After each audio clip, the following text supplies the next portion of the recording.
Hello, how are you? I am ready again to bring your message. I've been on earlier and I'm back again. You know why? Because I can. I am so, how do you explain it? I'm so excited about working with you and working with those of you that are hungry. Everybody's not hungry. My new book is entitled, You Gotta Be Hungry.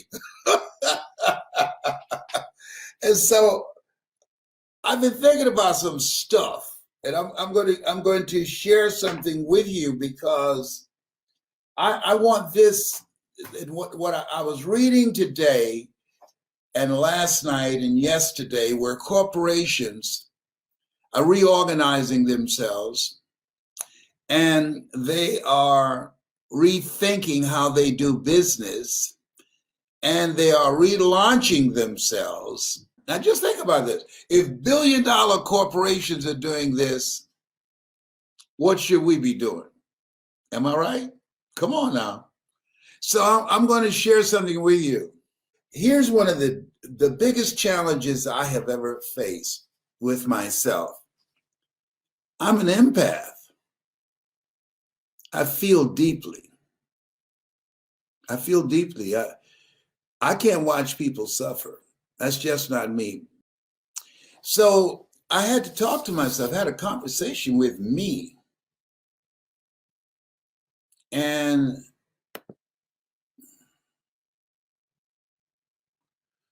here's what I said. I had to acknowledge something.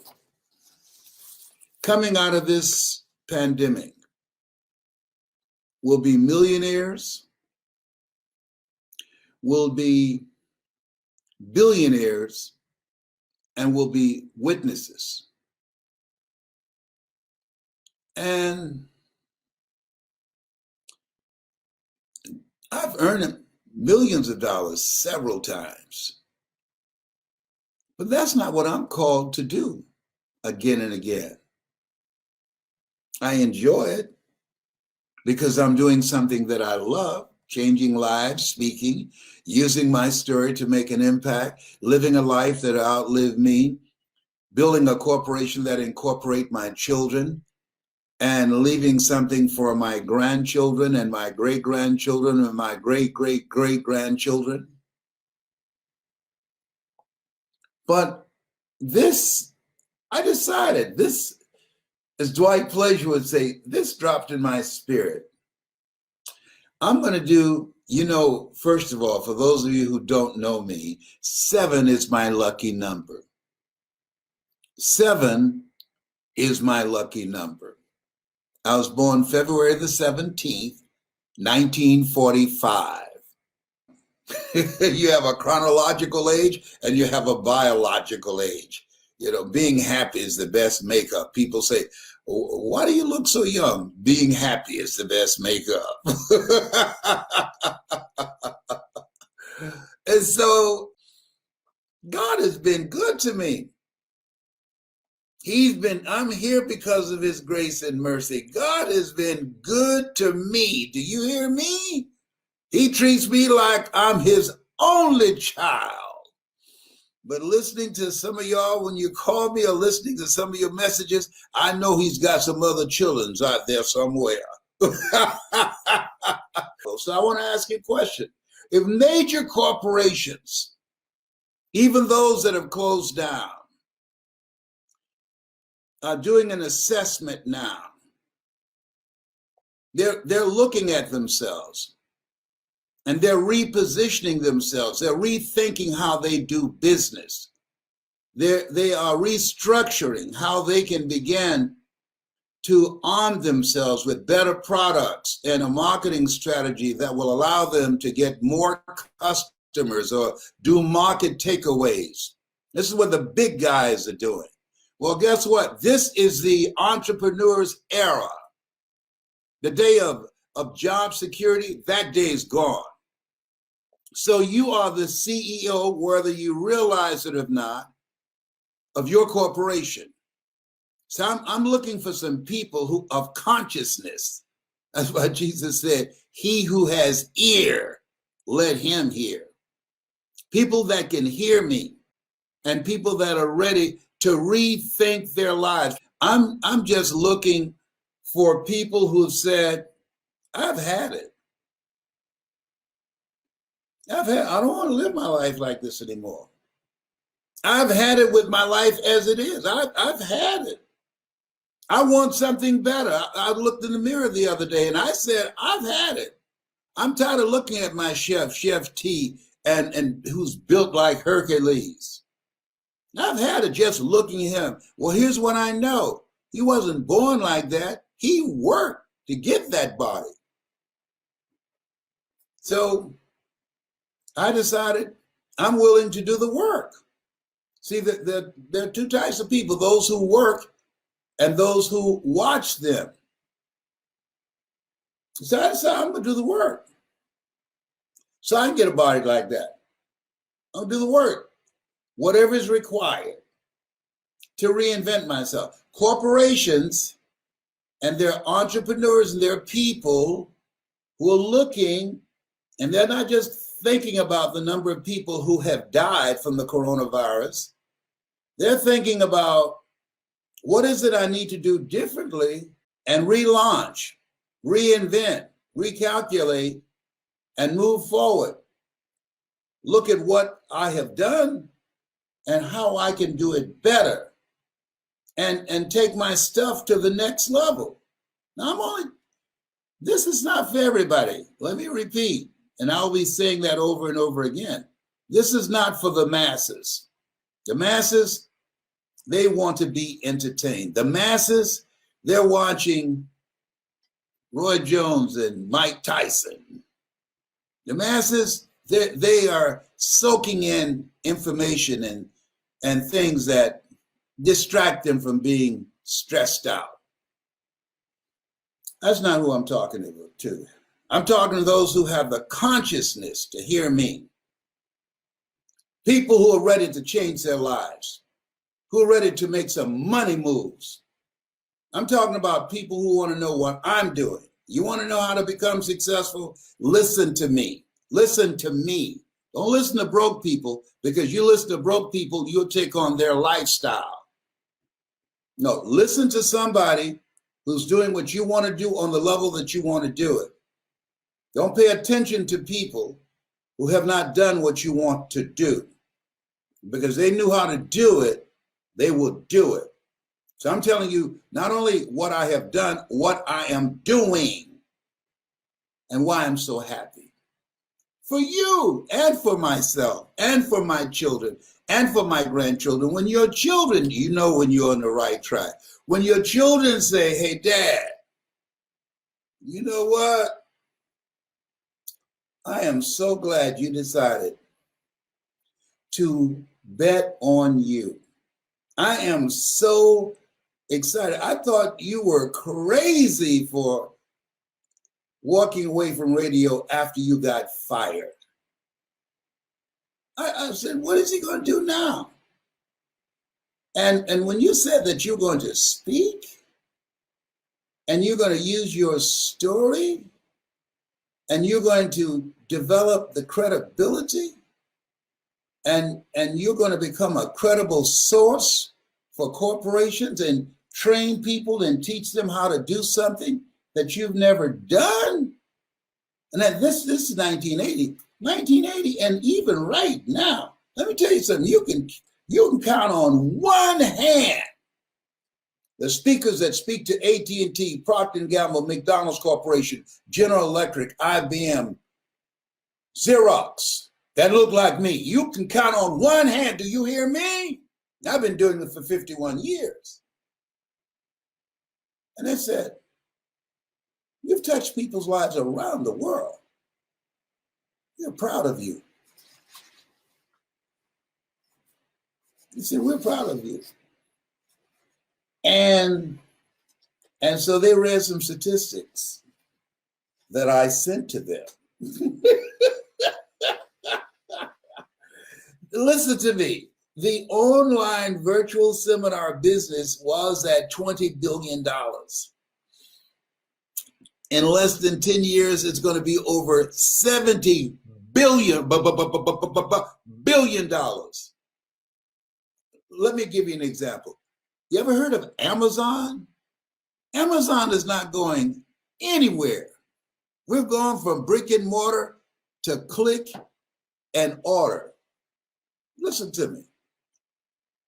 Things have changed. The masses don't know. And you know why they don't know? They don't care to know. They don't read. They don't study. They spend their money, their time, and their energy on entertainment. They want to be entertained. They're the witnesses. You know why you listen to me? Because you want more. There's something in you that says, I want what he has. I want to do that. I want to speak like him, Hardy. You know what? I want to motivate people like him. He make me feel good. I've been listening to him since I was knee-high to a hop of grass. I like Mamie Brown's baby boy. Yes, I do. I got something special. I'm going to do this. This is my staff's going crazy. Oh, my goodness. But you know why I'm doing it? I'm a 29-year fourth stage cancer conqueror because of God's grace and mercy. I'm here because of his grace and mercy. And so it's about, let's model these billionaires who are rethinking their lives. And that's what you should do. This is a time that you want to rethink your life. This is a time where you want to think about, what am I going to do next? This is the time. I'm rethinking my life. Here's something about life. You know, they said that the opportunities are like a sunrise. You got to take advantage while they're still there. And behold that beauty. Here's the beauty of what I'm going to share with you. I want you to think about your goals and dreams. I want to share with you how you can make them happen. There's some people you need to let go out of your life right now because, see, the higher you go up, you got to stop and let some people off. Everybody can't go because they can't see it. They become heavyweight. Well, can I change them less? No, it's a full-time job changing yourself. No. That's what Jesus said. He who has ear, let him hear. People who have the consciousness to hear. Some people, they're just happy just as they are. Leave them alone. They've decided to be less than what they were born to be. They've decided to take their lives in a different direction. Most people die living a misplaced life. And the only reason you're living now is because you've said to yourself, I don't want to die like that. I want an expanded life. I want more. I don't want to live a small life. But there's some people, they're fine with living a small life. That's why there are people when they die and you ask about them, hey, how's John doing? Oh, John been dead for about 4 or 5 years. You gotta be kidding. You know why? His life was inconsequential. But you know why you're listening to me right now? I'm gonna tell you why. Don't even try and answer. Because you want your life to have impact. You want to create a presence. You want to live a life that will outlive you. You want to leave a legacy. That's what I'm talking to my kids about on a regular basis. Legacy building. So that when I check out, they will know my dad was here. Oh, he touched some lives. He lived his life to the max. My goal is to be like my friend Virginia Clark, Vi Clark in Columbus, Ohio, first female radio personality in Columbus. I hired her to play jazz on Sunday afternoon. She died this past week from the coronavirus. She said, when I go, she told her daughter Marcy, and she shared it with me, when I go, life don't owe me no change. Come on now. When I go, life don't owe me no change. That's how I feel. When I go, life don't owe me no change. Because I believe it, live full and die empty. Most people die at age 25, don't get buried until they're 65. Walking, breathing corpses, living a misplaced life, as Darren Denzi would say. If you're ready to live your life in such a way, because it is the calling on my life, and life don't owe you no change. Because I don't think, now this is just me, I don't think that God is absent. I think he's in this stuff where we are. I feel so good. I got a download. It's coming. I mean, God is talking to me. He's talking to me. Listen, there's some of you that I am called to talk to. And so this is a time you want to rethink your life. You got to assess where you are and envision what you want. Look at what has been and think about, what are you going to create? We were created by the Creator to create. What are you going to create that's above and beyond what you've already done, that eye has not seen, ear has not heard, nor has entered the heart of mankind what God has in store for you? If you can hear me, if you've gone through this year with all this madness, and you're still in your right mind, oh, come on, you are supposed to do something. You're still here? William Hollis said, I didn't come this far to come this far. I want you to listen to that. William Hollis, Hollis. I didn't come this far to come this far with the coronavirus, with all the madness that's going on. I didn't come this far. See, you didn't come this far just to come this far. You are supposed to do something. You were chosen for greatness. You're chosen. You are here for a reason. You are here for a reason. There's something for you to do. You might not see it right now. It's okay. Walk by faith and not by sight. Just get busy.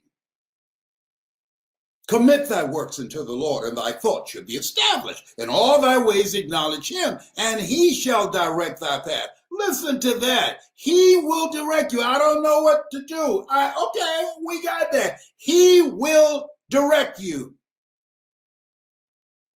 Get busy doing something.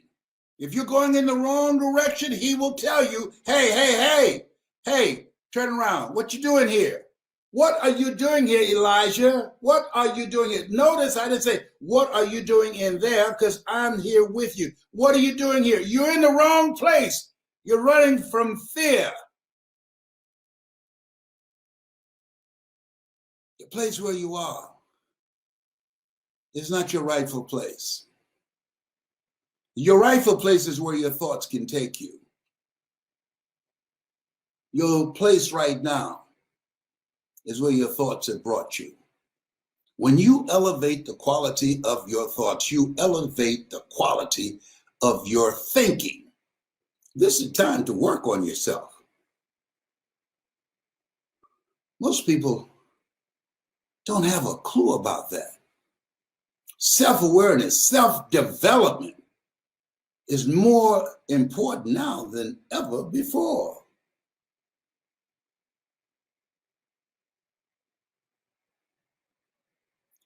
And there are opportunities all around us, but most people, because they don't have developed minds, they don't have the vision to see them. Helen Keller, who was born deaf and blind, said, it's nothing worse than having eyes and can't see. This is a great time. What are you looking at? Dramatics, come forth. What you see is what you get. Flip Wilson. This is your time. Judge not according to appearances. Stuff's happening all around us that we've never seen before, never been in this place before. In spite of that, this is your time. Goliath lost. The giants that are trying to stare us down, the giants that are trying to keep us down, the giants that are trying to suppress us and intimidate us. Guess what? Goliath lost. You better get an attitude. You better get ready to fight. Frederick Douglass had a point. We don't get everything we fight for, but everything we get, there will be a fight. Therefore, take unto you the whole armor. The whole armor. You got to have everything. You got to call on everything. The whole armor. Courage, faith, determination, drive, right relationships. You got to think like the big boys. That's what I'm thinking like. I'm not thinking like the people who sit around watching television, the television, and we need to stop our children from watching. And the computers and these phones, they're programming us. Please, I want you to watch the movie on Netflix called Social Dilemma. Please listen to me. Pass the word. Social Dilemma. When you read that, when you listen to that, and there's a doctor who does an interpretation of it, Social Dilemma, it's a jaw dropper. Our minds are being manipulated, and we don't even know. People don't even think anymore. And our children, their minds are being corrupted with these algorithms. I'm going to let you know how to begin to avoid that, how to begin to work with your kids, how to deal with their mindset so they can deal with these online courses and the things that you need to do to stabilize yourself in this new environment so that you don't feel overwhelmed, how families can come together and be stronger together and reinvent themselves. Because in order to make it now, number one, it takes mindset. And we must be stronger than the opposition. This new day. There's some people of darkness that have been called out. And we've got to be stronger than anything and anyone that's coming against us. I remember Eddie Saunders, the WVKO radio station. He used to box, and I was teasing him. He's in his 70s, and I was around 24, 25. I said, you know, Eddie, I heard you used to box. I ought to go run over there and slap you side the head. He said, yeah. Okay. He said, you might run over here, but you're going to limp back. Okay.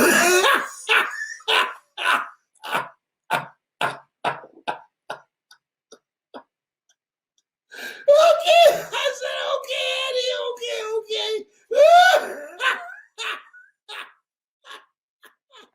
Oh my God, boy, I used to love to tease him. I've been up since 4 o'clock this morning. You think that's the reason that I'm so happy and so fired up? That the angels have been talking to me, telling me what I need to talk to you about today? I don't know. But I know this. The truth is in what I'm saying. This stuff is real. This is the time to rethink your life. My goal, the calling on my life, is to help you do it too. So you don't have to take forever. That's the calling on my life. I hope that you're living the calling on your life. Because we are called to do something. All things work together for those who love God and for those who are called according to his purpose. I'm called to do what I do. I didn't know it for a long time, to be honest. It takes courage to answer the call in your life. Maya Angelou, when I spent time with her Lord, she said, nothing is done without courage. I didn't think, given my life, I had a long period of my life that I was insane and reckless. I didn't think God had any use for me. But because of his grace and mercy. If you wonder, as Luther Barnes would ask, how I got here, God's grace. Come on. God's grace. God is ready to do a new thing with your life. Trust him, as he has done and is doing with me. This has been Mrs. Mamie Brown's baby boy. It's been a plum-pleasing pleasure, as well as a privilege. You have something special. You have greatness in you. That's my story, and I'm sticking to it.